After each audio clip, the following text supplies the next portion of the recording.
It's obviously exploring new and distant places, and but at first, I mean, that's you know, when you're younger, that's what I wanted to do. I saw Neil Armstrong walk on the moon, and you know, I looked at my mom and said, hey, I want to do that. I had to create my own opportunities, and so when I got my first job when I was 9 years old, and then I was working pretty much full-time by the time I was 14. You know, if I wanted a bicycle, I had to go find the parts, put it together, and make it work right.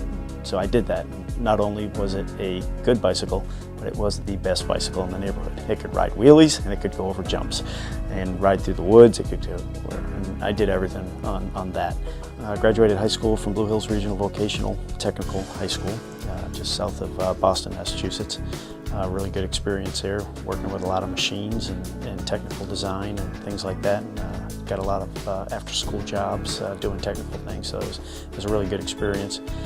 Moved on into engineering at Southeastern Massachusetts University, now called University of Massachusetts. They changed over in mechanical engineering.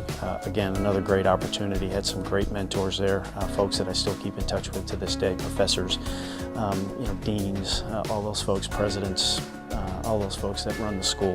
Just a great facility and great people. Then I moved on to Purdue University, again in mechanical engineering with a specialty in fluid mechanics and propulsion.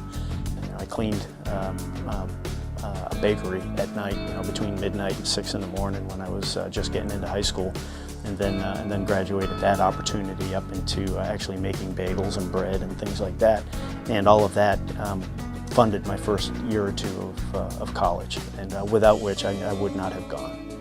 And so at a young age, I realized that if I wanted to get somewhere, if I wanted to get to be an astronaut, I was going to have to start working early and hard to make it happen.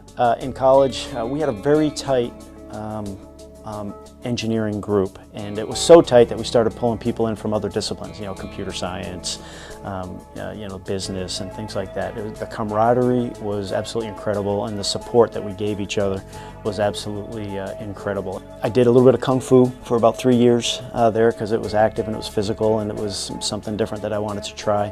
I was in a rock band, played lead guitar all the way through college.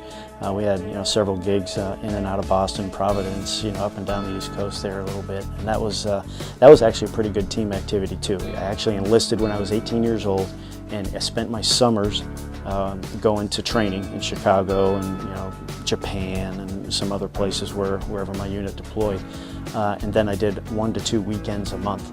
Yeah, every Navy squadron and Air Force squadron, they have names. You know, they have 14 squadrons, Jolly Rogers, the Top Hatters. Those are all F-18 squadrons now, by the way, because F-14 went away. But at VX-9, they called themselves the Vampires, just because that's just what they were. We did a lot of testing of systems and vehicles at night for missions that no one would see. I want to see what's over the horizon. I want to see new places. I want to meet new people.